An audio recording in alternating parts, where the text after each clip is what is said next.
الحمد لله رب العالمين، والصلاة والسلام على خير خلقه محمد وعلى آله وصحبه اجمعین.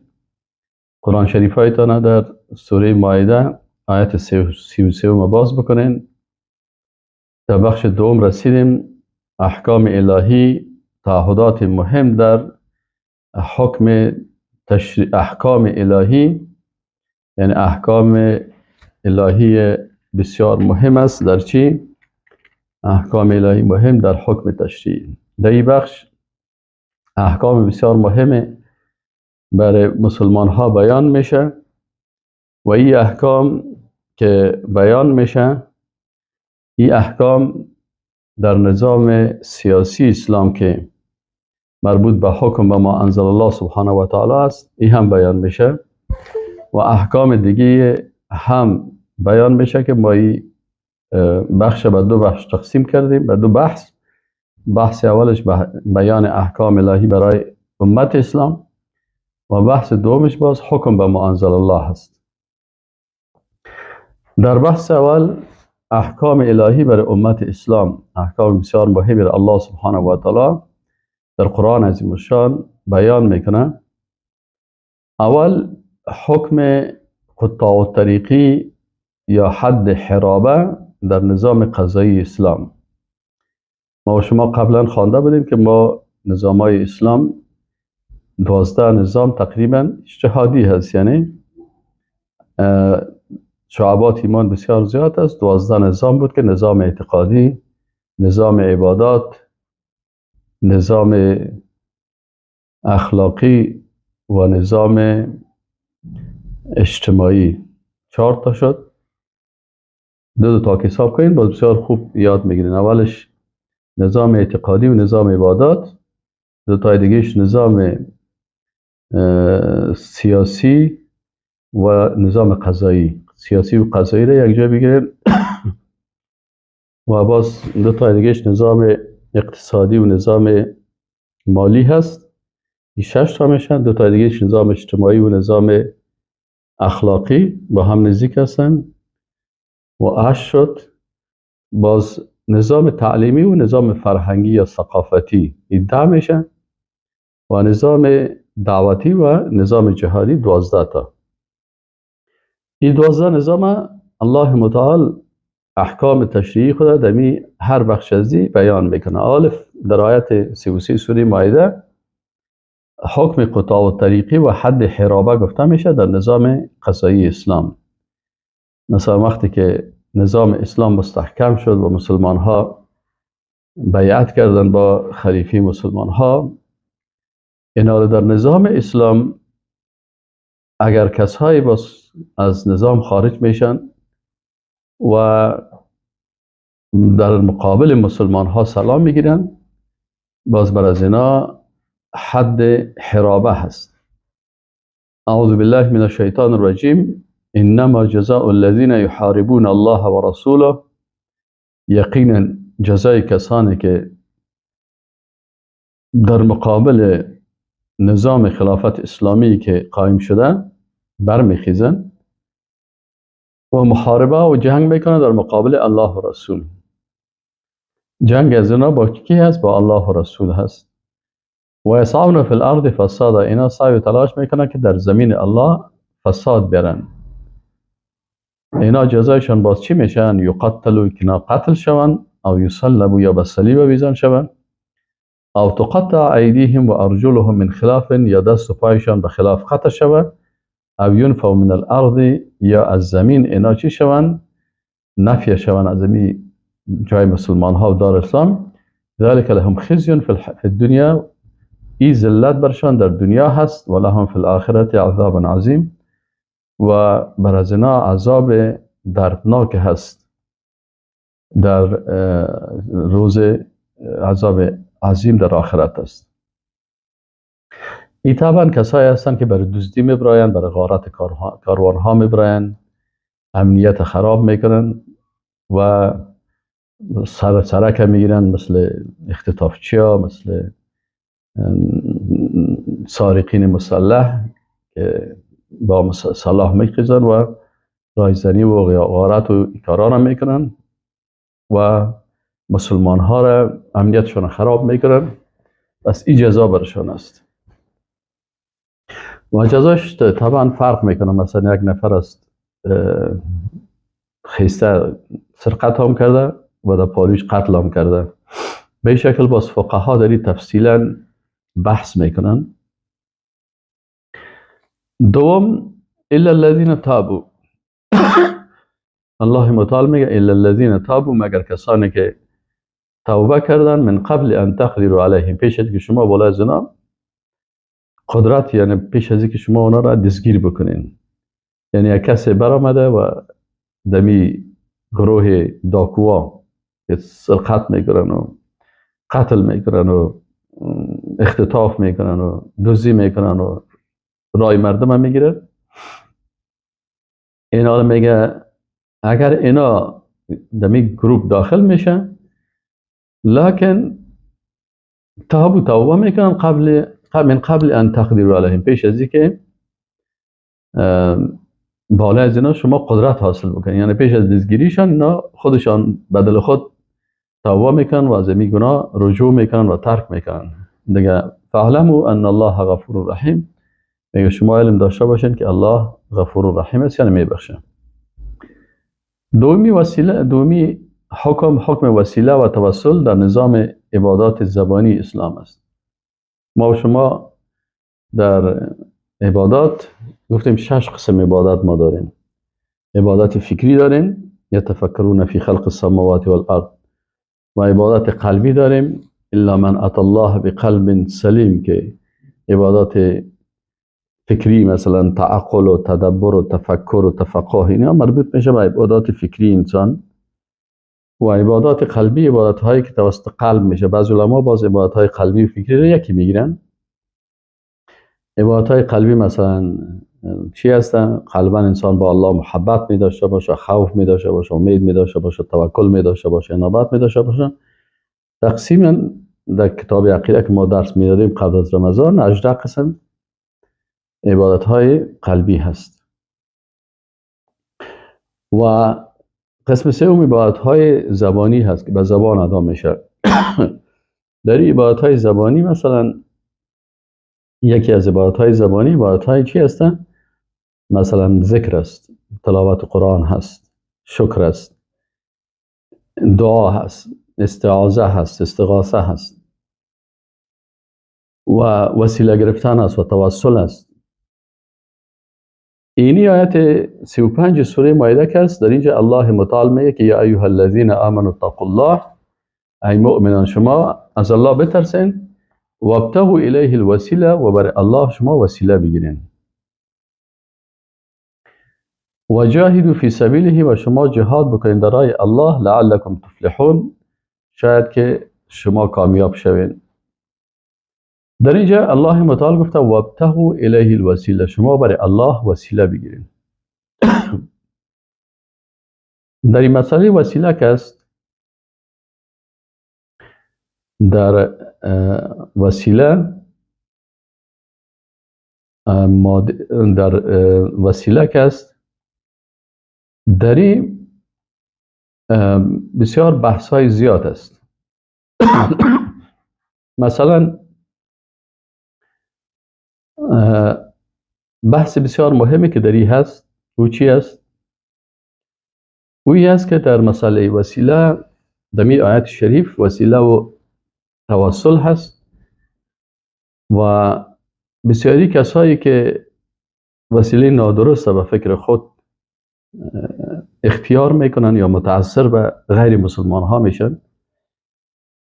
چون این مسئله وسیله و توسل در نزد یهود هم است، در نزد نصرانی هم است. بت پرستا هم وقتی پیش بت ها میرن، بت ها را میگه ما وسیله بگیریم، وسیله تقرب به الله.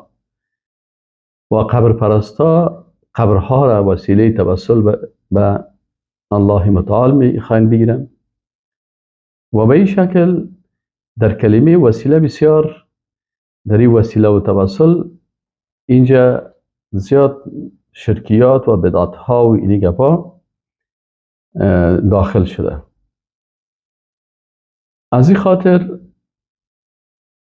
لازمی است که باید ما و شما ببینیم که دقیقاً علمای اسلام و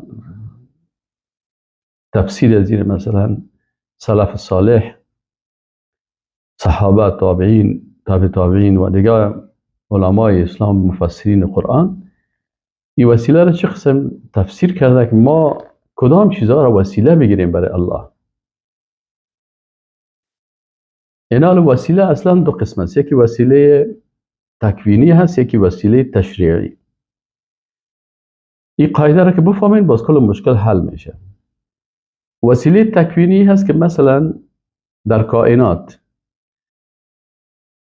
برای گشنگی وسیله رفع گشنگی چی هست؟ الله خلق کرده وسیله تکوینی را. مثلا وقت ما گشنه میشم، بر ما الله متعال غذاهای مختلف، میوجات، حبوبات، سبزیجات، اینا را خلق کرده. این وسایل تکوینی هست که ما از این استفاده میکنیم. و وقتی که حکم تشریعی میشه، باز همین وسایل تکوینی هم تهدید میشه که مثلا شما اگر گوشت میخورید، گوشت هر حیوان خورده نمیتونید، حیوانات درنده را یا پرنده های شکاری را. پس وسایل تکوینی هم توسط احکام تشریعی تعیین میشه که مثلا ما میتونیم گوشت گوسفند بخوریم به شرطی که ذبح شده باشه و ذبح اسلامی شده باشه، مسلمان کلمه گفته باشه. ولا تأکلوا مما لم یذکر اسم الله علیه. اگر ما مثلا آب می نوشیم، بر ما گفته شده است که مثلا ما آبی را بنوشیم که او آب پاک باشه، اما نوشابه‌ای که حرام از شرابی را باز نوشیده نمیتونیم. پس یکی وسایل تکوینی هست که انسان در او هم مکلفیت داره که با احکام تشریعی او را استفاده بکنه. و دیگه احکام تشریعی خاص است که مربوط به عبادات، مربوط به اخلاقیات، مربوط به دیگه نظام های اسلام میشه. 12 نظامی که ما شما گفتیم. یکی از این مربوط به عبادات میشه. وقتی که میگیم وسیله و توسل، عبادت های زبانی هست. طبعا وقتی که میگیم عبادت زبانی هستی، به خاطر از این عبادت تقسیم کردن که برای شاگردا آسان شود. در غیر از او در یک عبادت هم قلب شامل میشه، هم بدن شامل میشه، هم زبان شامل میشه. اکثرا عبادت ها کلش داخل میشه. به هر صورت اینجا وقتی که وسیله گرفتن برای الله یک حکم تشریعی شد که الله متعال میگه وابتغوا الیه الوسیله، این وقتی که حکم شرعی است، ما مکلفیت داریم که متاثر به اون دوها نشیم که اونا چه قسم وسیله میگیرن. ما متاثر به قبر پرستا نشیم. سکه ها قبر پرستی میکنن که اونا چه قسم وسیله میگیرن. اونا بسیاری وقتا رقص وسیلهشان است، ساز وسیلهشان است، بت وسیلهشان است. لکن ما و شما مسلمان ها وسایل خاصی داریم که ایره پیدا میکنیم. اول اگر دمی آیت شریف ما و شما نظر بکنیم، از قرآن خودش یک آیت قرآن، دیگه آیت قرآن یا خود آیت قرآن یک کلمش بعد دو کلمه دیگه میکنه تفسیر میکنه. مثلا وقتی الله متعال میگه که یا ایها الذین آمنوا اتقوا الله وابتغوا الیه الوسیله، باز میگه وجاهدوا فی سبیله. این آدمی که زیرک باشه و قرآن شناس باشه، باز به این فکر میشه که خب اینجا گفت که شما وسیله بگیرین، بعد از وسیله ذکر کرد وجاهدوا فی سبیله. پس بزرگترین وسیله برای الله که الله را راضی میسازه جهاد فی سبیل الله است. و به می قسم اگر ما و شما بیم که دیگه علما چی میگن، مثلا ابو حیان اندلسی رحمه الله میگه که نص علی الجهاد. میگه در آیت شریف میگه، اینجا میگه الله متعال چی کرده؟ جهاد مستقیما با نص ذکر کرده. و این کان مندرجا تحت ابتغاء الوسیله. اگرچه میگه جهاد هم در وسیله، در ابتغاء وسیله وقتی که الله میگه بگیریم، پس در این جهاد هم داخل بود. لأن به صلاح الارض، میگه چرا توسط جهاد که است اصلاح زمین میه. و به قوام الدین، دین اسلام استاد میشه. در غیر از او اگر بیرق اسلام چپه میکنن و اسلام هیچ جای حکمش نمیشه. جهاد است که بیرق اسلام در منطقه بالا میکنن. و حفظ الشریعه، شریعت الله حفظ میشه. در صورتی که جهاد نباشه مردم شریعت ترک کرده میرن و نظام های طاغوتی از بین برده میرن. پس ببینید این عالم هم چه ذکر کرده. شیخ عبدالرحیم سلامی رحمه الله در شرح کتاب توحید داشته میکنه فانظر الى الوسیله المستخدمه فی دعوت النبی صلی الله علیه و سلم. اگر شما اگر میخواید معنایش درست بفهمیم، شما ببینید که رسول الله صلی الله علیه و سلم در دعوت خود چی را استعمال کرد. و هي من اعظم الوسائل التي هجرت في هذا الزمان. میگه ای از بزرگترین وسایلی بود که امروز او را مردم ترک کردن. الا خب این وسیله کدامه که بود که رسول الله صلی الله علیه و سلم در دعوت و رسالت خود از استفاده کرد؟ و هي وسیله الجهاد فی سبیل الله. میگه این وسیله جهاد فی سبیل الله هست. پس یک تفسیر وسیله چی شد؟ جهاد فی سبیل الله. شما یا ایها الذین آمنوا ابتغوا الیه الوسیله. پس آیت قرآن تکمیلش میگه که اینمی وسیله‌ای که شما میگیرین چی است؟ جهاد فی سبیل الله هست. پس اگر شما جهاد نکردین بفهمید که وسیله‌ای که برای الله بگیرین و الله را راضی بسازه، شما او وسیله را استفاده نکردین. سوره والعصر این چی میگن؟ تفسیر القرآن بالقرآن، که قرآن تفسیر میکنیم با آیات دیگه قرآن. خود قرآن بعضی آیات خودن دیگه آیات قرآن، بعضی کلمات قرآن دیگه کلمات قرآن تفسیر میگن. یعنی تفسیر القرآن بالقرآن میگن در علم تفسیر. اینا در سوره والعصر وقتی که ما به شما میگیم در سوره والعصر همین وسیله‌ای که انسان نجات میده. قال یا ایها الذین آمنوا ابتغوا الیه الوسیله. به الله شما وسیله بگیریم. خب ما میخوایم وسیله بگیریم. کدام وسایل است که ما را این وسیله چی فایده داره؟ این وسیله است که ما را از زیان، نقصان، از بدیها و از عذاب دوزخ از کل از این نجات میده. سوره والعصر باز برای ما میگه که کدام چیزا هست که انسان از امی مشکلات خلاص میکنه. در این سوره الله متعال میگه والعصر ان الانسان لفی خسر. قسم است به عصر، انسان در زیان و نقصان است. پس این انسان در نقصان است. حالا به خاطر از اینکه از این نقصان خلاص شویم کدام وسیله را استفاده بکنیم تا از این نقصان خلاص شویم؟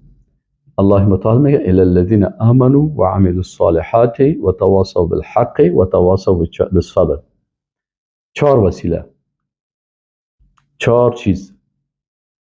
4 چیز وسیله نجات انسان است از چی؟ از غضب الله و از عذاب الهی. این 4 چیز چی است؟ اولش ایمان است، آمنو. دومش چی شد؟ و عملوا الصالحات، اعمال صالح است. سومش تواصوا بالحق، دعوت کردن به حق و توحید. و وسیله چهارم و تواصوا بالصبر، و توصیه کردن دیگران به چی؟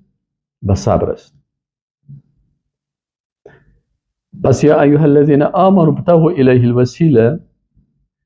پس قرآن آمد وسیله را بر ما تشریح کرد که وسیله چی هست که تو را نجات میده از خسران؟ آمنوا و عملوا الصالحات و تواصوا بالحق و تواصوا بالصبر. این 4 وسیله را بر ما بیان کرد. ما میخوایم فکر خود از قرآن جور بکنیم و عقیده خود از قرآن جور بکنیم و ما شما تفسیر فکری اعتقادی میخوایم که فکر ما جور شه و عقیده ما جور شه. و اینا ما شما فکر خدا و عقیده خدا چه قسم جور میکنیم؟ اینا فکر ما و عقیده ما جور نمیشه مگر توسط قرآن. گر همه خواهی مسلمان زیستن نیست ممکن جز به قرآن زیستن.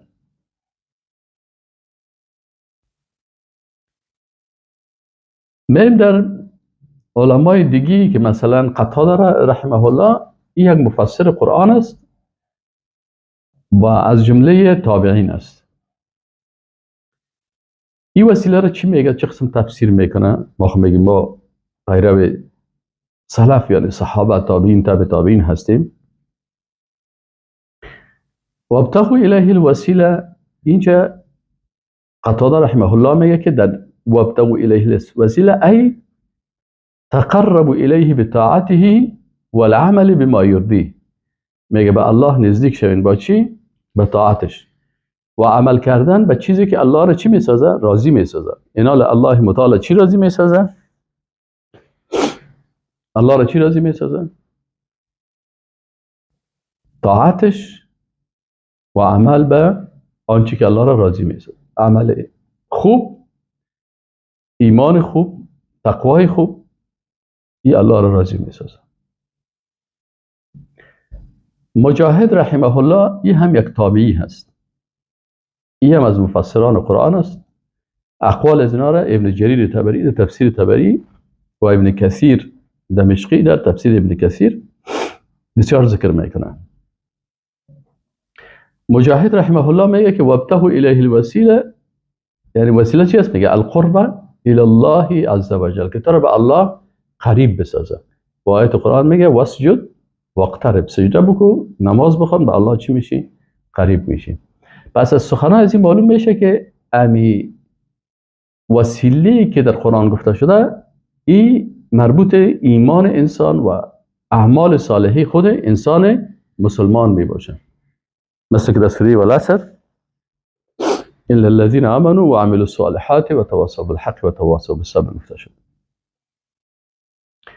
حسن رحمه الله که مفسر قرآن است میگه وابتغوا الیه الوسیله القربه، این هم میگه قربت است. ابن جریر طبری رحمه الله چه میگه؟ واطلب القربة الیه بالعمل بما یرضیه، عمل کردن با آنچه که الله را راضی میسازه. پس وسیله عمل صالحی خود انسان است. حافظ ابن کثیر چی میگه؟ میگه که تقرب زمان حاصل میشه که کسی اوامر الله را مطابق طریقه رسول الله صلی الله علیه و سلم انجام بده. چیه؟ میگه وقتی که شما عملتان اوامر الله را مطابق طریقه رسول الله صلی الله علیه و سلم انجام دادین، اینجا چی میشه؟ تقرب حاصل میشه. یک تفسیر دیگه از به نام تفسیر منتخب میگن، صاحب تفسیر منتخب رحمه الله میگه آنچه را که طلب کنید که شما را به ثواب نزدیک میسازد و از اعمال های نیک و کارهای خیر. چی هست همین چیزی که ما میگه؟ اعمال نیک و کارهای خیر. پس وسیله در قرآن و در دین اسلام چی است؟ اعمال نیک خود انسان است. تفسیر دیگه به نام مفاتیح الغیب است. در این میگه بدانید تمامی تکالیف شرعی در دو چیز حصر شده که سومی ندارد. اول ترک ممنوعات است که الله میگه واتقوا الله یا ایها الذین آمنوا اتقوا الله، از الله بترسید، از ممنوعات دوری بکنید. دومش اجرا نمودن اوامر است که میگه وابتغوا الیه الوسیله. بسیار خوبش تفسیر میکنه. پس میگه در این آیت شریف کل احکام اسلام یا ممنوعات است یا اوامر است. از ممنوعاتش در آیت شریف گفته شد یا ایها الذین آمنوا اتقوا الله، بترسین، یعنی از الله و در ممنوعات داخل نشین. وابتغوا الیه الوسیله، و شما اوامر الله را ادا بکنین و این وسیله نجات شما هست. صاحب تفسیر وسیط میگه وسیله به وزن فعیله به معنای آنچه توسط آن توسل صورت میگیره. انسان را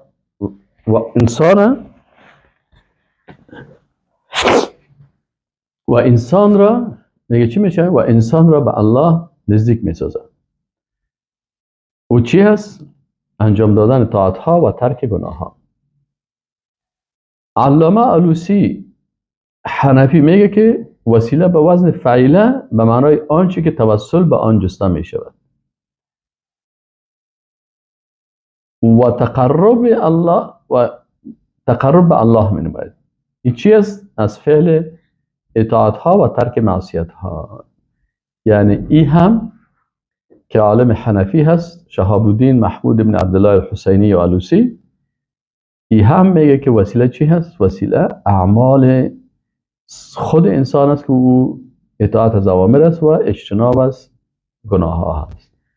اینا رو ببینین که کل علما میگن که وسیله قبر نیست، وسیله بت نیست، وسیله یک شخص نیست، وسیله اعمال صالحی خود انسان است. صاحب تفسیر نصفی چی میگن؟ تفسیر نصفی هم تفاسیر بسیار مهم است. ما در صنف 14 و 13 دارالعلوم عربی کابل که بودیم، اینه بر ما یک استاد داشتیم، نمیفهم کال زنده است یا فوت کرد، بسیار ریش سفید بود، اگر فوت کرده باشه الله مغفرتش بکنه. مولوی صاحب سید رحمان ما را درس میداد، از لغمان بود. تفسیر نصفی میگه کلمه وسیله برای هر آنچه که با آن توسل به الله میگردن و میگه استعاره گرفته شده است از انجام دادن طاعات و ترک گناه ها. پس علامه نصفی هم میگه که انسان باید اطاعت ها را انجام بده و از گناه ها چی کنه؟ اجتناب بکنه. عالم دیگه که مفسر قرآن است و هم شوکانی هست، تفسیر شوکانی و هم بسیار مشهور است. او میگه ظاهر این است که وسیله که قربت و نزدیکی می باشد بر تقوا به هر چیزی که از نیکی ها صدق می نماید که بندگان با آن به پروردگارشان تقرب می نماید. علامه سمرقندی چی میگه؟ میگه وابتغوا الیه الوسیله، یعنی اطلب القرابه والفضیلة بالاعمال الصالحه. میگه شما خود به الله قریب بسازید و فضیلت الله را بخواید باشی با اعمال صالحه. و جاهدوا فی سبیله، یعنی فی طاعته، شما در اطاعت الله جهاد بکنید. علامه سمرقندی هم بسیار از علمای قدیم هست. این ما فهمیدیم که وسیله چی است؟ وسیله اعمال و ایمان خود انسان است. پس اگر میخوایم که به الله وسیله بگیریم که ما نجات پیدا بکنیم، ایمان داشته باشیم و اعمال صالحه داشته باشیم و تواصل بالحق و تواصل بالصبر انجام بدیم. دوم کلمه توسل است. بسیار مردم در بدعت ها و در شرکیات یا به خاطر تفسیر غلط وقتی که میشه، اکثرا بسیار کسا مثلا اقوال مفسرین نمیگیره. یک کسی در جای درس میته و غلط این تفسیر میکنه. این حال اینجا است که انسان به چی مبتلا میشه؟ به بسیار شرکیات و حتی به بسیار بدعت ها با توسل داخل میشه. و امی استدلال از امی آیت میگیرن که باز وقت برشان میگه چرا توسل به قبر کردی یا توسل به شخص کردی، چرا این شخص ماچ میکنی پایشه یا دستشه؟ میگه این دوست الله هست و ما توسط از این توسل میکنم به الله. خب این حال لازم است که ما ببینیم که از نگاه تحقیقی خود زحمت بتیم در کتاب ها و تفاسیر و در اقوال صحابه و تابعین و تابع تابعین و اقوال مفسرین که اینا توسل چه قسم تعریف کردن و توسل چی معنا میته و با توسط کدام وسایل ما میتونیم توسل بکنیم به الله. اصلا توسل اگر از نگاه دقیقش تعریف بکنیم، توسل دو تعریف داره، یکی تعریف عام داره و یکی تعریف خاص داره. تعریف عام توسل چی هست؟ و هو تقرب الى الله تعالی، تقرب یا نزدیک شدن از به الله سبحانه و تعالی به فعل المأمورات و ترک المحرمات. یعنی توسل عام چی هست؟ نزدیکی هست، میخوای خدا به الله قریب بسازی، رتبه مقامت پیش الله بلند شوه. میگه این صورت میگیره به دو چیز، به فعل المأمورات و ترک المحرمات. آنچه که امر شده در الله فعل امر است که توی این کار را انجام بده، این را انجام میدی. و آنچه که نهی شده منع شده محرمات است، از او باید خودت دور بسازی. این تعریف توسل به شکل عام هست. اما حالی که ما و شما سرش بحث میکنیم، این توسل زیادتر چی است؟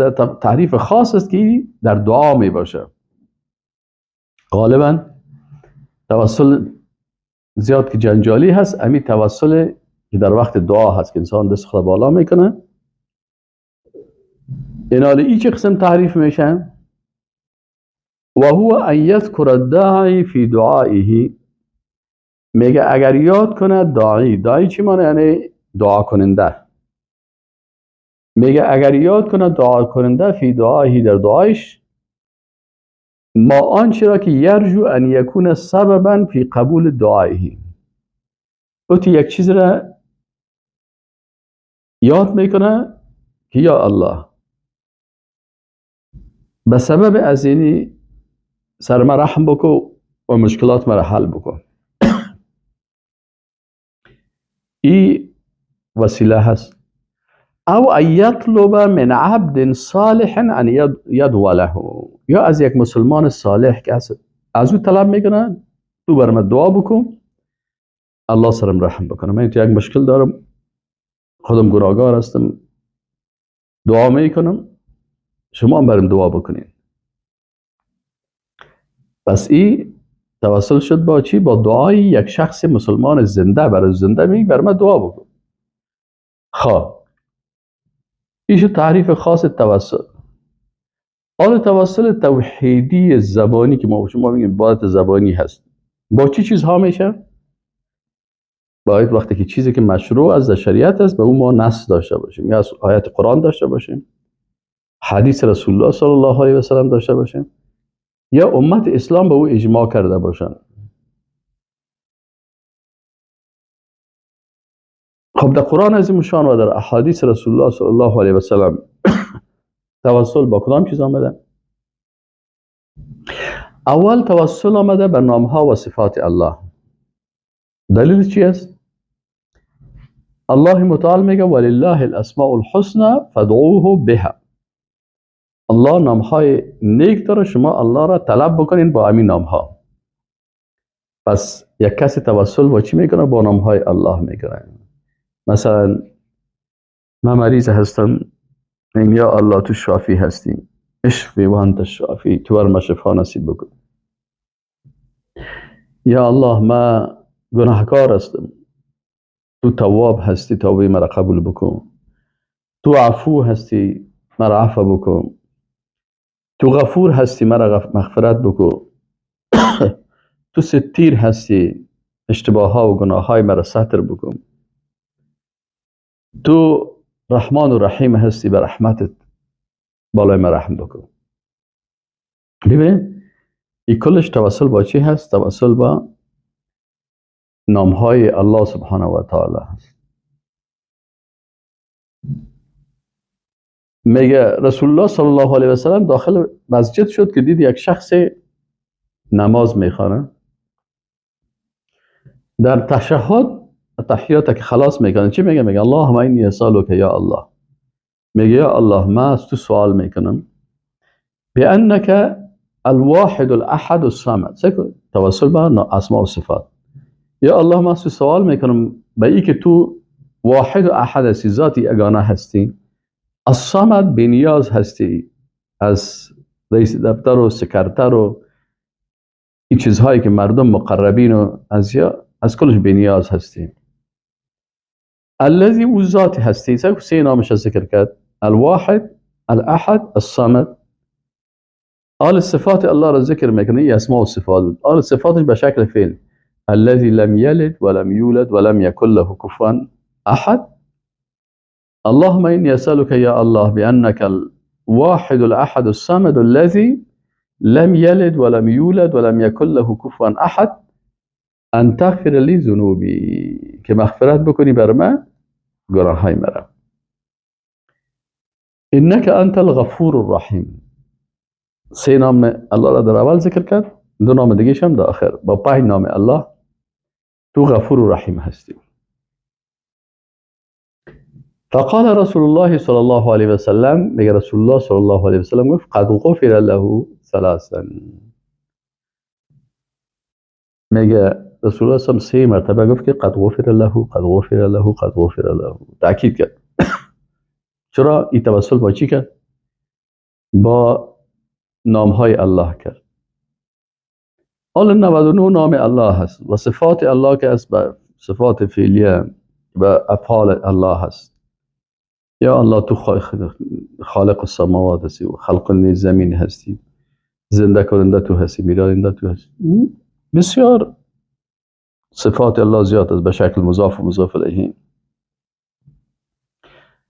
دوم قسم توسلی که در قرآن ثابت است، ما فکر خود و عقیده خود و عمل خود با چی جور میکنیم؟ با قرآن و سنت جور میکنیم. آنچه که در قرآن ثابت است دو کلگی اتفاق داره. آن چیزی که دیگرها باز اجتهاد کردن شخصی باز و اختلافی هست، مشکلات و جنجال های خود داره. توسل دوم که از با ایمان انسان است، در قرآن ثابت است. بله. کجا؟ در آل عمران آیت 16 الله متعال میگه، توصیف میکنه کسایی که توسل میکنه با ایمان خود، میگه الذین، و کسانی که یقولون میگن ربنا، ای رب ما، اننا آمنا، ما ایمان آوردیم.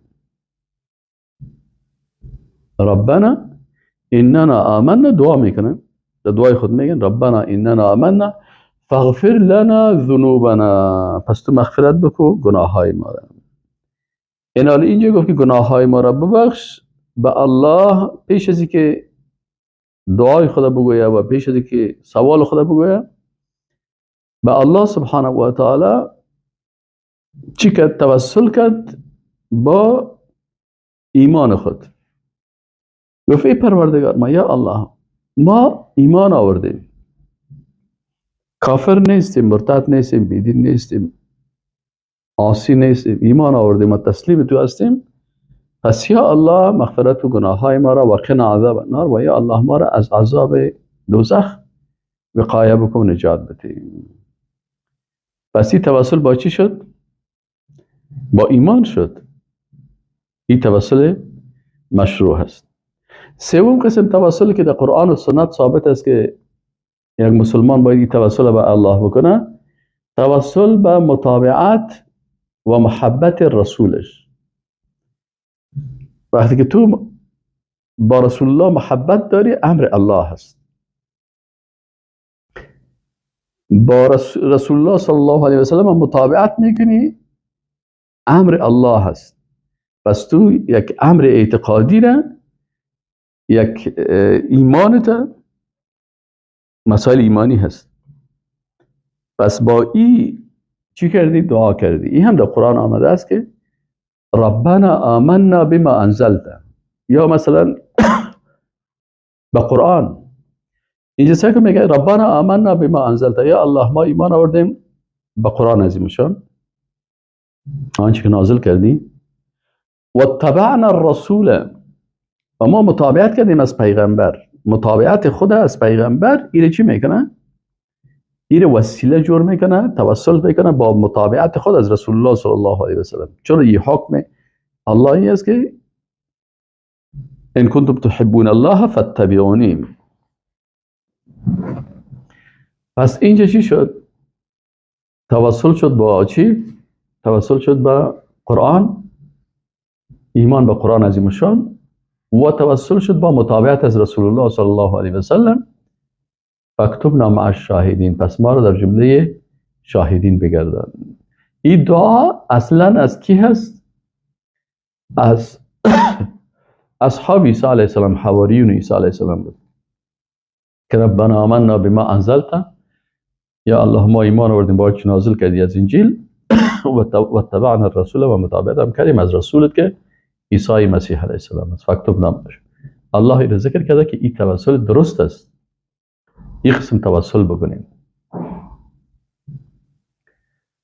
علامه ابن تیمیه رحمه الله چی میگه؟ فإن الله تعالی یحب ان نتوسل الیه، میگه الله متعال دوست داره که ما توسل بکنیم به او، بالایمان، به ایمان، و العمل، و به عمل خود، و الصلاة، و به نماز، و السلام علی نبی صلی الله علیه و سلم، صلات و سلام، درود و سلام فرستادن بالای رسول الله صلی الله علیه و سلم، و محبته، و توسل بکنیم با محبت رسول الله صلی الله علیه و سلم، و طاعته، و توسل بکنیم با اطاعت رسول الله صلی الله علیه و سلم. این کلش مربوط خود انسان میشه.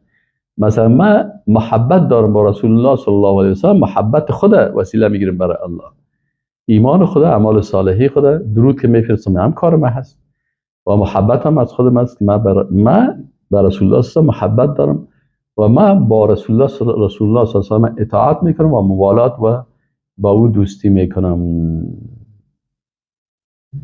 و همین قسم ابن تیمیه رحمه الله میگه و هذا التوسل بالایمان به و طاعته فرض على كل احد، میگه این قسم توسل که به ایمان به الله هست و به طاعتش هست، میگه این چیز فرض است بالای هر شخص که قسم توسل بکنه که یا الله ما ایمان آوردیم و از توی طاعت میکنم، تو بالای ما رحم بکن و عبادت ما و طاعت ما قبول بکن و گناه های ما رو مغفرت بکن. علامه ابن ابی العز حنفی رحمه الله این شارح عقیده طحاویه هست، بسیار خوب کتاب دارن. در این کتاب اگر تمام احناف همین کتاب بخوانن و در مدارس و در پانتون ها و در مساجد و بر مردم این کتاب تدریس شود، باور بکنیم که دیگه هیچ مشکل از نگاه اعتقادی و هیچ اختلاف جنجال گپا نمیمانه. ولی متاسفانه ابن ابی العز هم حنفی هست و امام طحاوی هم حنفی هست. خب ما که در مدرسه دارالعلوم بودیم یا در فاکولته شرعیات بودیم، هیچ کتاب بر ما تدریس نمیشد. یک کتاب بود شرح عقاید نصفی. اول پیش از اینکه الله را معرفی بکنه، رسول الله صلی الله علیه و سلم معرفی بکنه، اساسات اعتقادات جنجالا با معتزله. این از امروز اول وقتی که استاد میگه که چی گفت معتزلی تو گفت و امام اشعری تو گفت و فبهت الجبایی مبهوت مان و ترک الاشعری و مذهبه. ما بخی ایران میمانیم که آله اسماء الله صفات الله یا ریش ما صفحه شد باز یاد گرفتیم. چرا در مدرسه نبود؟ در پانتون کتاب هایی بود مثلا که یکی از استادان نوشته کرده و او کتابش هم پسان که متوجه شدیم کل مصادرش از متکلمین هست، از فلاسفه هست و نظریات فلسفی و متکلمین، حتی تقسیم بندی هایش هم به می شکل بود، در حالی که باید این کتاب با متن عربیش در این پانتون ها در این فاکولته درس داده شود. و باز اینجا هیچ بین اهل سنت، چون این کتاب آل فیلر کتاب ابن ابی العز حنفی شرح عقیده طحاویه، باز ما دیدیم که مردم در کشورهای عربی میخوانند، در سعودی هم ایره میخوانند و اونجا چاپ شده بود. من تعجب کردم، اما در مدرسه ما نبود. علی علامه ابن ابی العز حنفی رحمه الله چی میگه؟ میگه و تارة یقول، گاه میگه که باتباع لرسول، که یا الله ما توسل میکنم به متابعت به رسولت. عمل خود انسان است، متابعت میکنم به خاطر که من متابعت از رسولت میکنم صلی الله علیه و سلم، و محبتی له، و به خاطر اینکه من به رسولت محبت دارم، با رسول الله صلی الله علیه و سلم، و ایمانی به و سایر انبیایی، که یا الله من به این پیغمبرت که رسول الله صلی الله علیه و سلم است و دیگه پیغمبرات من به کلشان ایمان دارم، انبیا و رسول، اگر نبی هستن یا رسول هستن، و تصدیقی لهم، و ما اونا رو با قلب خود تصدیق میکنم، و نحو ذلك و امثال ازی، فهذا من احسن ما یکون فی الدعاء و التوسل و الاستشفاع. این عالم میگه این بهترین چیز هست که انسان در دعا و در توسل و در طلب شفاعت این کلمات بگویه. یعنی کلش مربوط میشه به ایمان انسان، به اعمال انسان، به عقیده خود انسان، کلش مربوط خود عقیده انسان میشه. دقیق شوین متوجه شوین میفهمین. چهارم توسلی که در قرآن ثابت است، قسم چهارمش قسم نمیم، چون اقسامش علما باز اجتهادات مختلف کردن، باز در تحت اقسام آوردن. ما آنچه که در قرآن و سنت ثابت است تو به ترتیب نمبر گرفتیم، نه به شکل تقسیم اقسام. چهارمین شکل توسل در قرآن عظیم الشان و در احادیث رسول الله صلی الله علیه و سلم، توسل با اعمال صالحه خود انسان است. توسل یکی با ایمان خود، یکی با اعمال صالحه خود.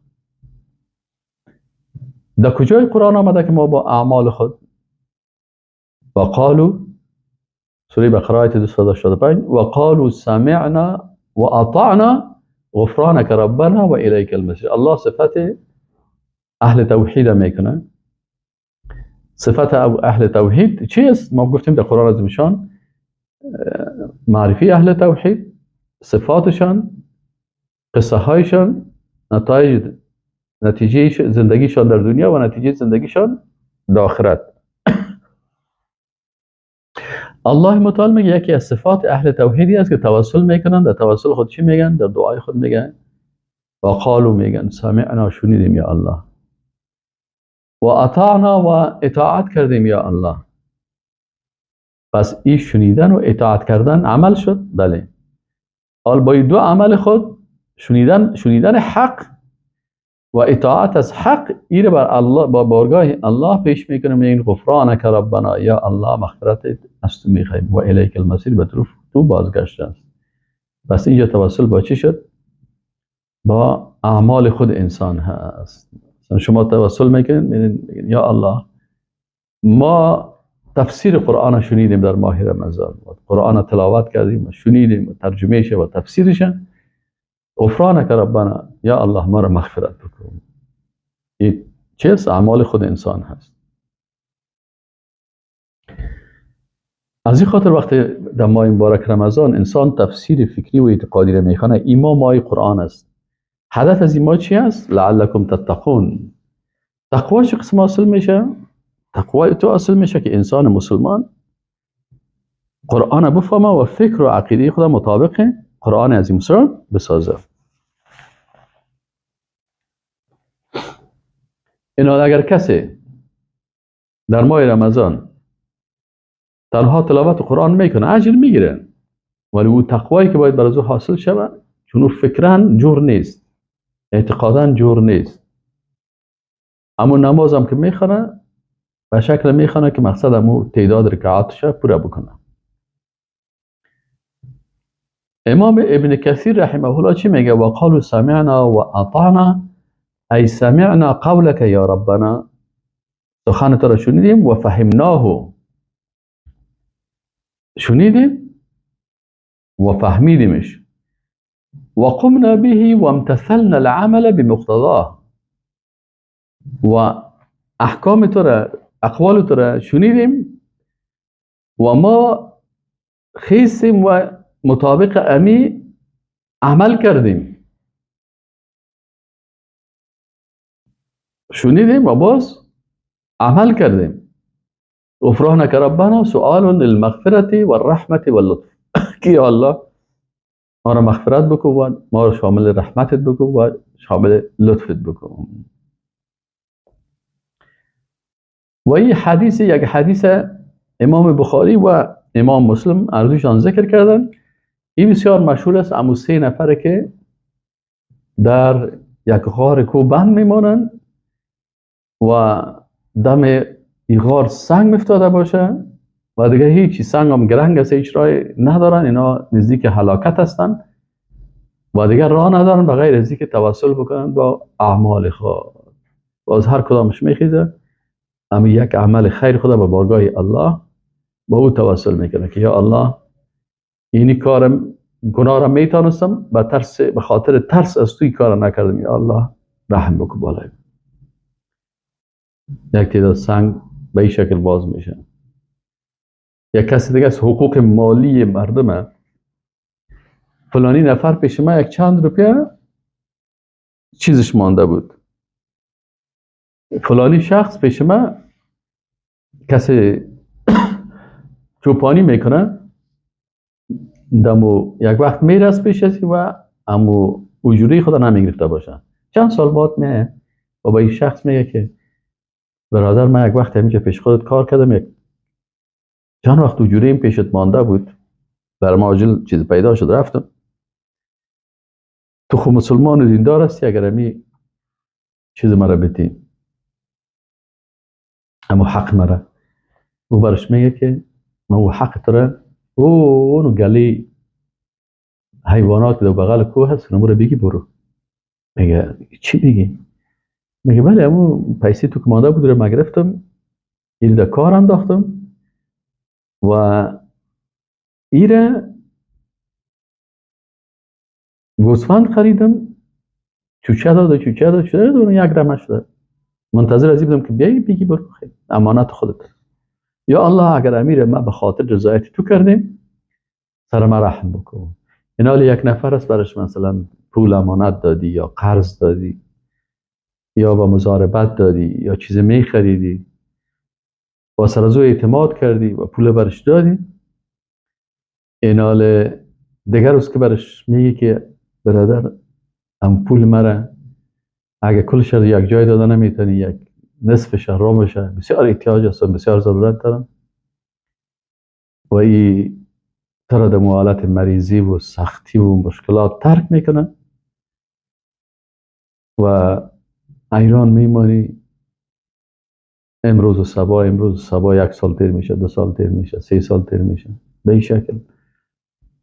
این حال اگر می شخص باز دیگر روز به یک مشکل گرفتار شود دعا بکنه، الله دعایش قبول میکنه. چی توسل بکنه؟ الله میگه تو عوض که امانت بیتی عمل نیک تقدیم کنی، تو خود دل یک نفر کفاندی، چه قسم دعای تو الله قبول بکنه؟ این حال این بسیار در معاملات بسیار مهم است. یا اگه یتیم است مالش پیش شماست و شما مال از یتیمه حفظ میکنین، در کار میپرتین، اضافه میشه، وقتی که یتیم جوان میشه برش میگی که از پدر خودت اینه 10,000 مانده بود باز میره در کار انداختم تا که تو جوان شدی 1 لک شدن. او یتیم بسیار خوشحال میشه، زندگی میکنه، ازدواج میکنه. باز کدام وقت مشکل پیدا شد باز میگه یا الله این تو پیسی یتیم پیش ما بود و من این پیسی یتیمه به خاطر رضایت تو این کار کردم، یا الله سر ما رحم بکن. الله سرش رحم میکنه. بس امی حدیث امی 3 شخص که است امی باره اعمالشان است، باره اعمالشان است و بازیا هر که امی عمل صالح خدا پیش میکنه ایره توسل با چی میگه؟ با اعمال نیک که در قرآن و سنت ثابت است.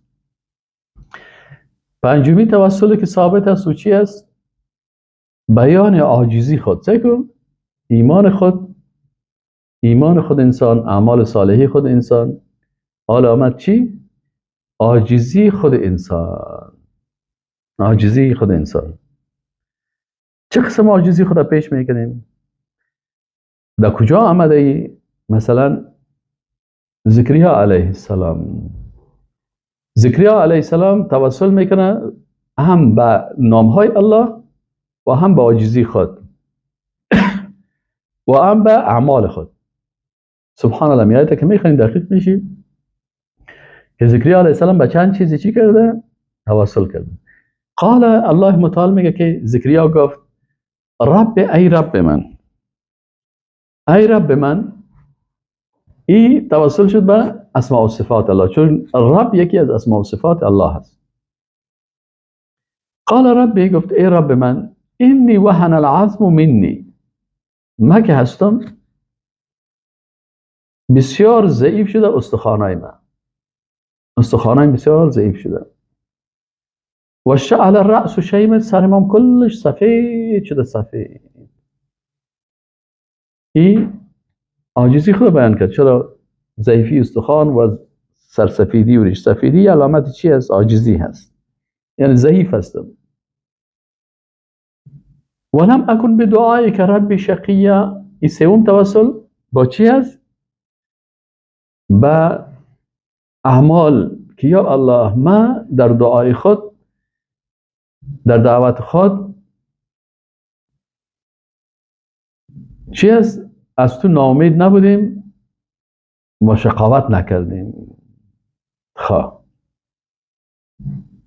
و اینی خفت الموالی من ورایی، و من میگه ترسیدم از موالی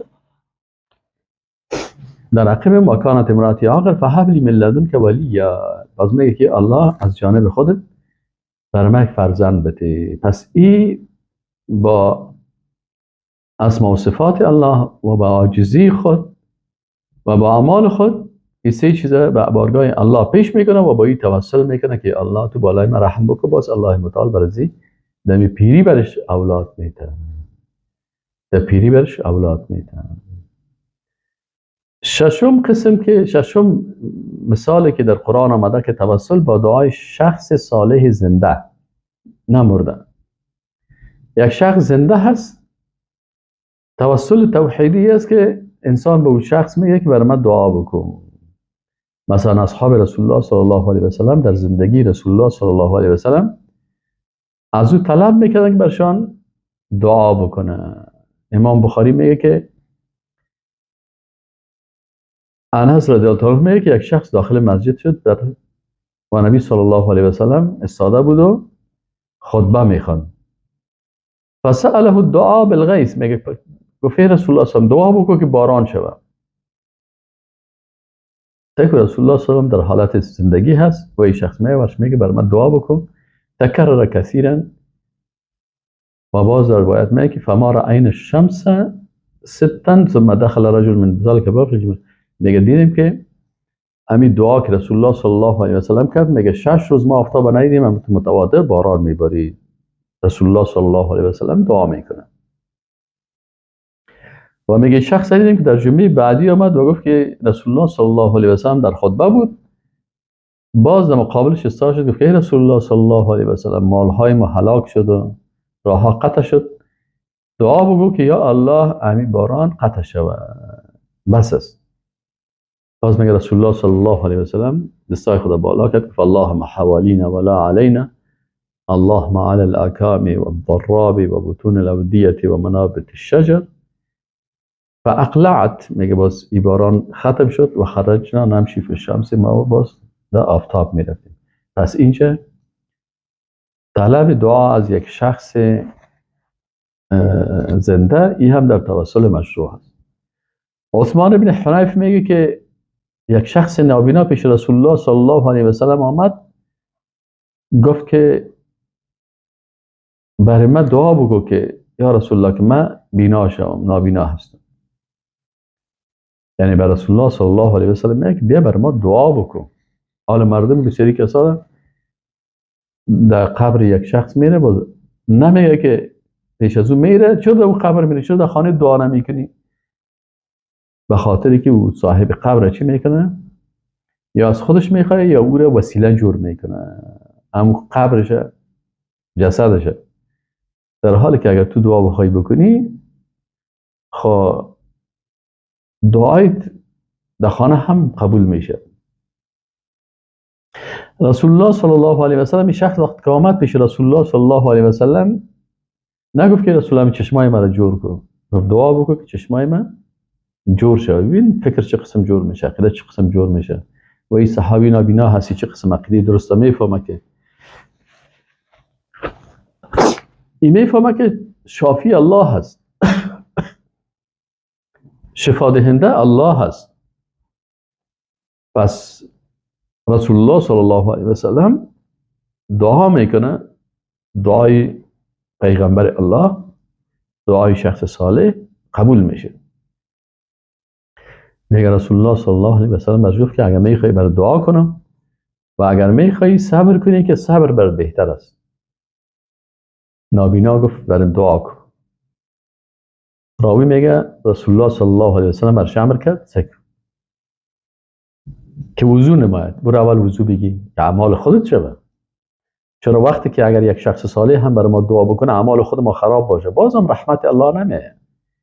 پس انسان باید وقتی که دعا میکنه یا کسی شخص صالح هم یک تو برای من دعا بکن، خودش باید اعمال خود خوب بکنه، عقیده خود جور بکنه که رحمت الله شود. اما یک کسی هست در خانهش ساز موسیقی مشکلات است، باز میگه دعا میکنم دعای من قبول نمیشه. تو کلش معصیت های الله هست. چه قسم دعای تو قبول شود؟ یا چه قسم نتیجه دعایت میبینی؟ یا بسیاری کسا در شرکیات مبتلا هست. اینجا رسول الله صلی الله علیه و سلم برش میگه که برو تو نابینا وضو بکن. این میره وضو میگیره، وضوی خود خوب انجام میده و سپس این دعا را بگو. راوی میگه برش رسول الله صلی الله علیه و سلم گفت که برو وضو بگی خوب، وضوی صحیح، و این دعا را بخوان بگو که یا الله من از تو سوال میکنم و به تو، من از تو سوال میکنم، خودت عمل است و عمل خود شخص، و به تو توجه میکنم، به تو تقاضا میکنم که دعای پیغمبرت در حق ما قبول کنی. بازم شخص صالح دعا میکنه پیغمبر صلی الله علیه و سلم، لکن خود انسان باید چی کنه؟ خودش به الله رجوع بکنه که یا الله دعای زورم در حق ما قبول بکو. خود انسان هم بعضی کسا هست که مثلا خودش عقیدهش خراب، اعمالش خراب، دمو نماز اطاعت خراب، باز میگه که والا برای من رقیه شرعی بکنین، برای من دعا بکنین، برای من فلانی بکنین. درست است، دعا میشه، لکن تو باید این قسم طریقه مسنونه هست که خودت بگویی که فلانی شخص برای من دعا میکنه، یا الله دعای از رو در حق من قبول بکو، وضو بکنی و عبادت. من با دعای تو در این مشکل به پروردگارم رو میارم تا آن را حل نمایی. یا الله، من با دعای پیغمبرت به این مشکل پیش تو خود شخص دعا میکنه که حل کنی. یا الله شفاعت رو در حق من قبول بکو. پس ببینین اینجا توسل با دعای شخص صالح در پالوی داشتن ایمان و اعمال خود انسان که او را با امر عظیم موازی باشه. او دعا میکنه زنده هست، او دعا میکنه و عمل از او شد. منتها عمل خود برای خودت چی میکنه؟ میگه یا الله من دعا میکنم، عمل میکنه و او رو برای تو دعا میکنه. لیکن تو چی باید بکنی؟ خودت وضو بکنی، خودت نماز بخوانی، خودت عقیده تجور داشته باشی، خودت دعا بکنی که یا الله دعای از رو در حق من قبول بگردن. ببینین این ادب در توسل است که خود انسان هم باید این نقش داشته باشه. در وقت عمر رضی الله عنه قحطی رخ داد. خب وقتی که در زمان عمر رضی الله عنه قحطی رخ داد، اونجا قبر رسول الله صلی الله علیه و سلم بود. آیا عمر رضی الله عنه صحابه را گفت که برین پیش قبر پیغمبر؟ نرفتن. چی کردن؟ خواستن که یک شخص صالح دعا برشان بکنه و اینا آمین بگوین، و هم دعا بکنه و اینا هم آمین بگوین تا دعایشان قبول شود. اینا رو ببینید، میگه در وقت خلافت عمر رضی الله عنه قحطی رخ داد. عمر رضی الله عنه از عباس رضی الله عنهما خواست. عباس رضی الله عنهما کاکای پیغمبر صلی الله علیه و سلم است و صحابی جلیل قدر ریش سفید است و بسیار با تقوا هست. عمر رضی الله عنه ایره میگه که تو بیا دعا بکن و در جای نماز و دعا برش وقتی که آمد که دعا بکنن، عمر رضی الله عنه هم مطمئن شد که خودش بشینه که این دعا بکنن. گفت نه. عمر رضی الله عنه گفت اللهم یا الله انا كنا نتوسل الیک بنبینا. ما او وقتی که رسول الله صلی الله علیه و سلم زنده بود، از رسول الله صلی الله علیه و سلم توسل میکردیم، یعنی از او دعا طلب میکردیم. وقتی که استسقا میکردن، رسول الله صلی الله علیه و سلم پیش میشد و صحابه از پشت سرش نماز میخواندن و دعا میکردن. یا الله، ما در وقت رسول الله صلی الله علیه و سلم به دعای پیغمبر صلی الله علیه و سلم که زنده بود توسل میکردیم، دعای شخص زنده. فتسقینا بازی الله دعای ما را قبول میکردی و ما آب نازل میکردیم. آل رسول الله صلی الله علیه و سلم رفته.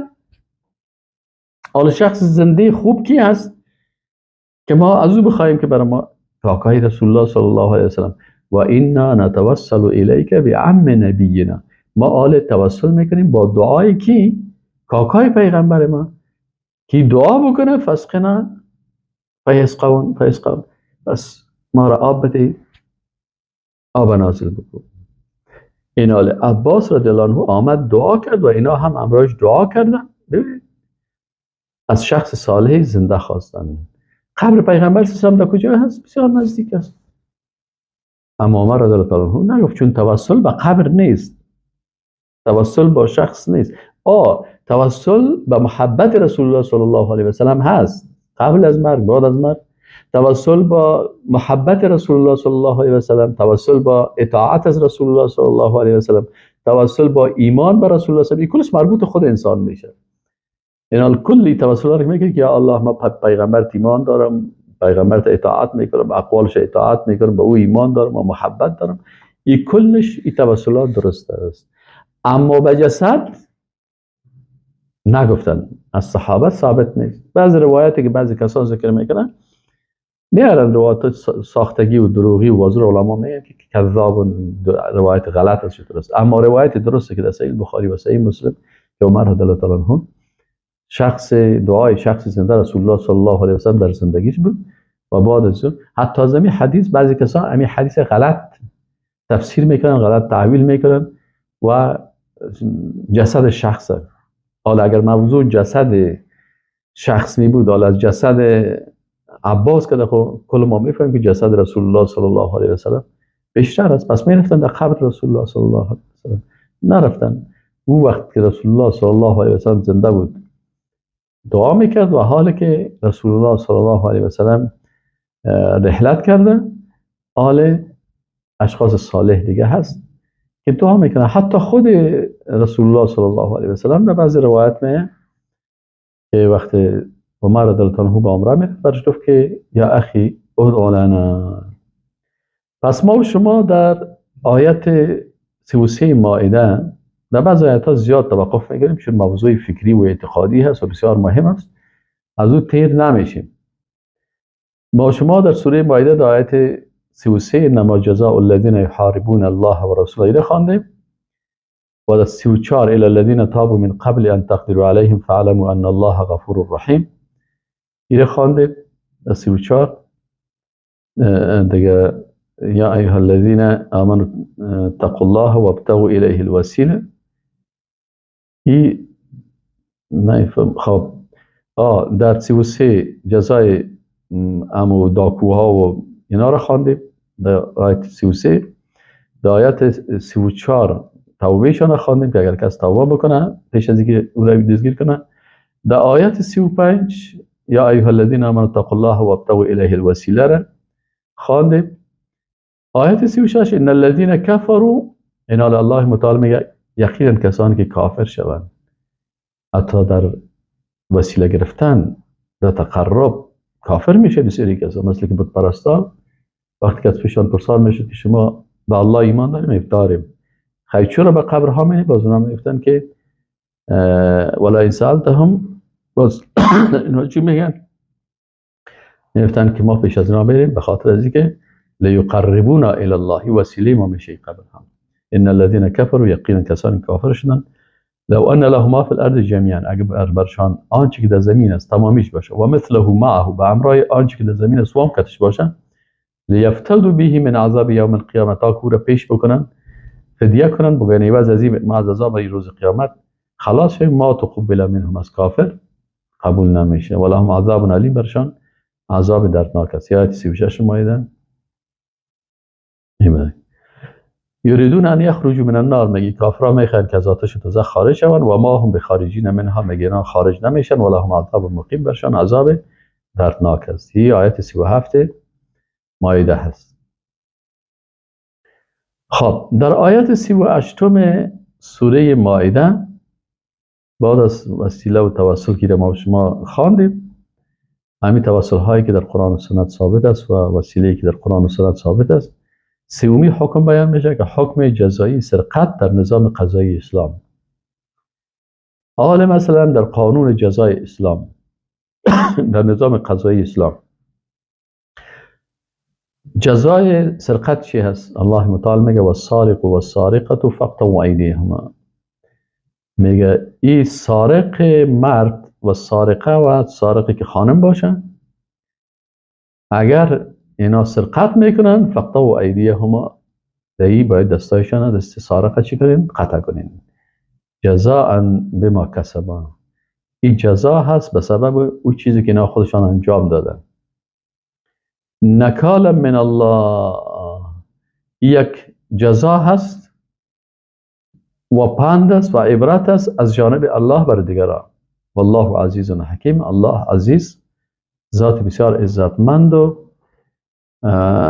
ذات عزتمند و غالب است و در وقتی که عزتمند، در حالی که عزتمند و غالب است، باز بسیار احکام خود با چی؟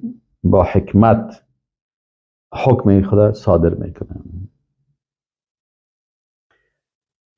اینال بسیاری وقتا انسان مسلمان میفهمه، عقیده داره که وقتی یک مسئله امر الله، حکم الله بود و قالوا سمعنا و اطعنا، شنیدیم و اطاعت کردیم، به حکم الله تسلیم میشه، زیاد فلسفه گویی و کارا را نمیکنه. ولی بعضی کسایی که در ایمانشان مشکلات دارن، تطبیقشان مشکلات دارن، بازی قسم احکام که دیگه باز بسیار وضعیتشان خراب میشه و باز میگه که مثلا چطور دست یک نفر، باز میگن چطور دست یک نفر قطع شود. خب دست یک نفر به خاطر از این قطع میشه؟ اگر امی دست من دکتر بگه که امی دست خودت سیاه هست، یعنی استخوان دست خودت سیاه گشته، ای تا ای قسمت سیاه گشتن و این کاملا دیگه کار نمیته، یگانه راهی که تو میخوای که دیگه اعضای بدن سلامت بانه باید دیر قطع کنی. من میرم پیش دکتر، برش پیسام میتم، مصرف هم میکنم، مصرف شفخانه را میتم و دکتر هم میگه دست من را قطع کو، به خاطر از اینکه دیگه اعضای بدن میگه اگر زود نکنی اما تا سیایی می کل اعضای بدن تو سخان سیاه میشه و هلاک میشه. سارق اینمی دست سیاه جامعه اسلامی هست. در جامعه اسلامی یک کس که سرقت میکنه، البته خبوالات خاص خود باز داره که مثلا در کدام حالاتی هست که خلفای اسلام بازی حکم تطبیق نمیکردن، که در حالاتی که مثلا بسیار خوشسالی و جنجال و مشکلات و قحطی و بعض شبهاتی گپا میشد. اما این به خاطر از این است که بسیاری کسا را ما میبینیم که خوب صحتمند است، خوب جور است، خوب قوی هست، لکن پیشش سرقت است. پیشش وظیفش کارش سرقت است. موتر از زیر دوزی کو، خانه مال از زیر دوزی کو، پیسی از زیر دوزی کو و عیاشی بکن، ساتری بکن. چی مشکل داشت؟ هیچ، عیاشی میکرده. وقتی که شما در زندان ها برین، کسایی که سرقت میکنن، خود سارق به زبان خود میگه که چی مشکل داشت؟ هیچ نداشتم، یعنی می کار ما بود. اینال یک انسان مسلمان بیچاره یک چهار پا پیسه داره یا یک موتر داره و او از پیشش بگی موتر که $10,000 قیمت داره بازور به 4,000 بفروش، یا مالش بگی بیچاره را. اینال این جامعه را خراب میکنه، امنیت خراب میکنه. دست ازی باید قطع شوه که ای چی شوه؟ برای خودش جزا شوه و بر دیگر پند شوه از جانب الله، بر دیگر مردم پند بگیره. دیگر کسی فمن تاب من بعد ظلمه، پس کسی که توبه کرد بعد از ظلم خود و اصلح و اصلاح کرد، فإن الله یتوب علیه، الله توبهش قبول میکنه. ان الله غفور رحیم. پیش از اینکه دزدگیر شوه خودش توبه بکنه و رجوع بکنه به الله، الله توبهش قبول میکنه.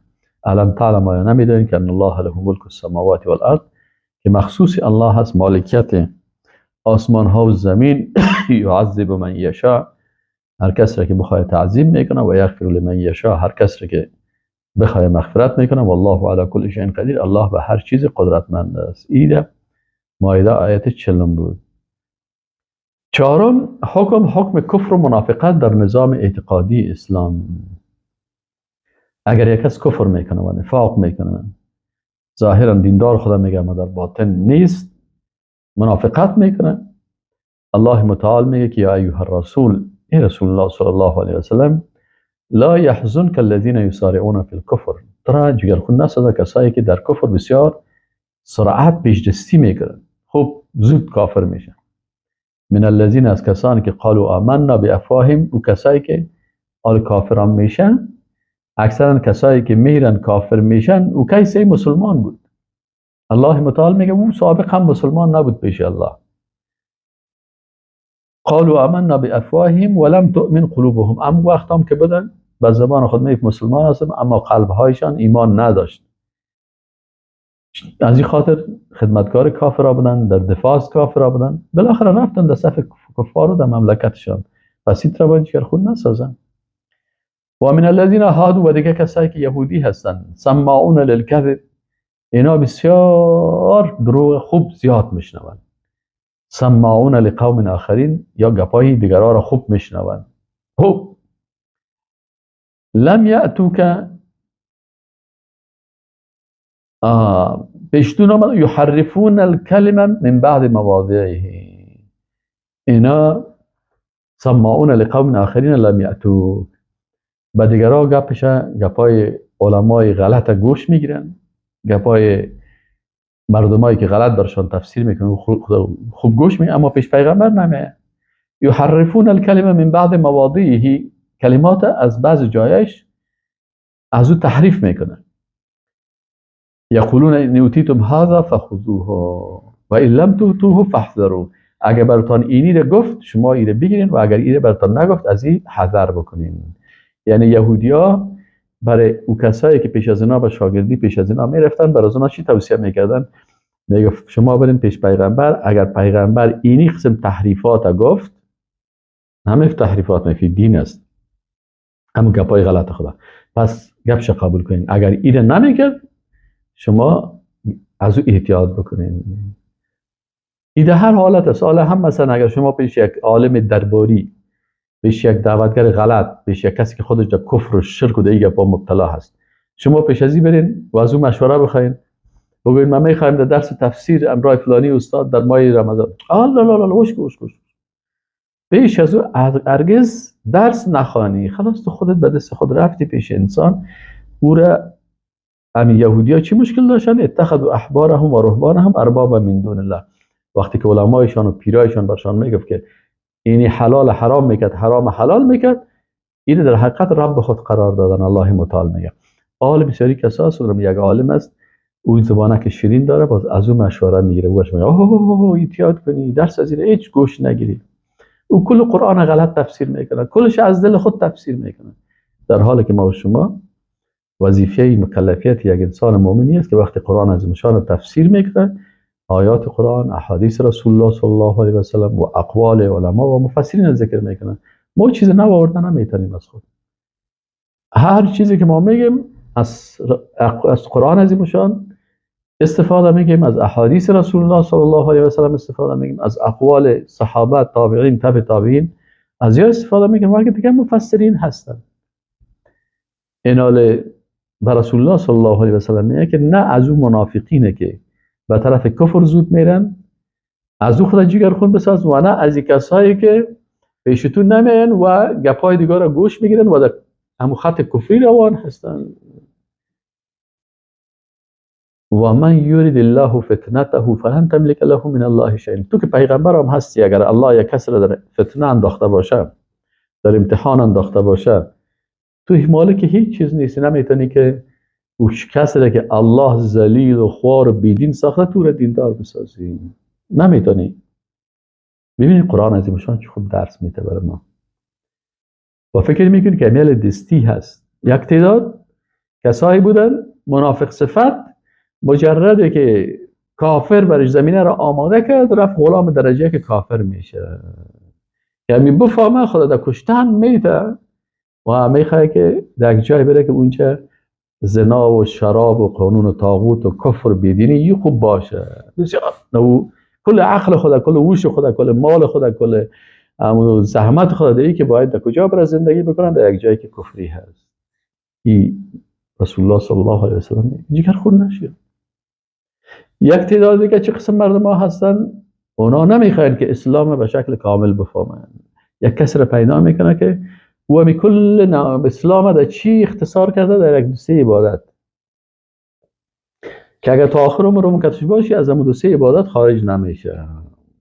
یکی جهاد بکنی و شهید شوی و بمبارد شوی و کشته شوی و توته شوی و یارو نمیگه. باز میره از او پرسار میکنه که امیر من چطور بکنم؟ بازو برش میگه که در درس ازیده، تعلیم ازیده ای اشتراک نکنیم. اگر کدام وقت کتش شوری شش جینم، اگر باز اینی گپایی که ما میگفتیم اگر میره گفت بشنوین، از این که اگه اضافه دیگه گپا رو برادر کلش در قرآن است. قرآن 70 چند شاخه داره، تو خودت ایشه برشون گفت بگذار که دیگرایش هم بشناسن. خب الله میگه اینا در فتنه داخل شدن. بسیاری کسا هستن کارشان چی است؟ همین سوال هم که میکنه استاد میفهمه که این نفر در فتنه، در اختلافات، در جنجال ها، در سر یکی دیگر زدن. از استاد که سوال هم میکنه نه به خاطر از اینکه یک چیز را یاد بگیرن، به خاطر از اینکه از دهان استاد یک کلمه را بکشن، باز او را بخیزه به نفع خود دیگر روز چی کنه، تفسیر بکنه که این استاد اینی گپه پرسانش کردم و اینی گپه گفته. استاد بیچاره نمیفهمه دیگه که هدف از چی هست. بسیاری کسا حتی در سوال هم هدفش چی است؟ فتنه انداختن است. نباید که یک انسان مؤمن استفاده منفی یا فتنه گری بکنه. الله متعال میگه اولئک الذین لم یرد الله ان یطهر قلوبهم. میگه اینا کسایی هستن که الله نخواسته که قلبای اینا را پاک بسازه. فی الدنیا قلوب لهم فی الدنیا خزی، در دنیا بسیار ذلت است، ذلیل هستند. و لهم فی الاخرت عذاب عظیم، بر از اینا در آخرت عذاب بسیار دردناک است. در دنیا هم چی است؟ ذلیل هست. ما ولی همین ذلت از اینا را چه وقت می‌دیدیم؟ یک وقتی ما که بندی بودیم، یک تعداد طاغوتای مطبوع به نام ملا و قاری می آمدن، دروغ درس میدادن، قرآن غلط چیز میکردن. مثلا میگفتن که و من یقتل مؤمنا متعمدا فجزاؤه جهنم.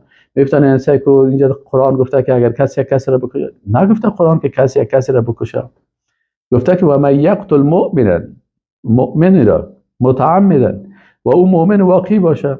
خب اگر یک نفر مثلا کت کفار میجنگه، کت مرتدین میجنگه، باز بسیاری از مجاهدین اونجا بودن برازی میگفتن که تو دروغ غلط، حتی بعضی جرأت داشتن در زندان در اون چیز درس باز برش میگفت تو دروغ میگی، غلط میگی. و میدی که امی ملای درباری، ملای امنیت که از امنیت ماش میگیره و میایه برای فزونات تبلیغ میکنن، آنقدر ذلیل میبودن. اما کارمندا هم که سونش سال میکرد میفهمید که یک جاسوس است، یک دروغگوی است، پیسه خور است، به نفع ما کار. اما مثلا وقتی که ما میدیم برای ما یک احترام خاص میکردن. استاد سلام علیکم، خوب هستین جان، تا اینجور هستید. و او بسیار ذلیل پیش از همون نفر میرفت که کار ما چطور است، و بسیار در چوکی خود شیشته تا برش سوش سایل هم نمیکرد. و به می شکل حتی بندیا الله متعال میگه که لهم فی الدنیا خزی، باور کنین ما امی خزی و ذلت از اینا را در دنیا میدیم. و لهم فی الاخرت عذاب عظیم، بر از اینا عذاب بسیار بزرگ هست. انسان که قرآن هم میخونه بخیر قلب انسان راحت میشه، راحت میفهمه که انسان های فتنه‌گر، انسان های بیدین، انسان های درباری، همین طواغیت مطبوع، ملاهایی که ضد اسلام فتوا میده طاغوت مطبوع میگن. من بر شما گفتم و کسایی که قانون ضد شریعت میخواد طاغوت مطاع میگن، و کسایی که مردم به عبادت خود دعوت میکنن باز طاغوت معبود میگن. اینو با شما خوانیم. این الله متعال بر انسان نشان میده که کنه. پنجم حکم قضاوت عادلانه یا اعراض در نظام قضایی اسلام.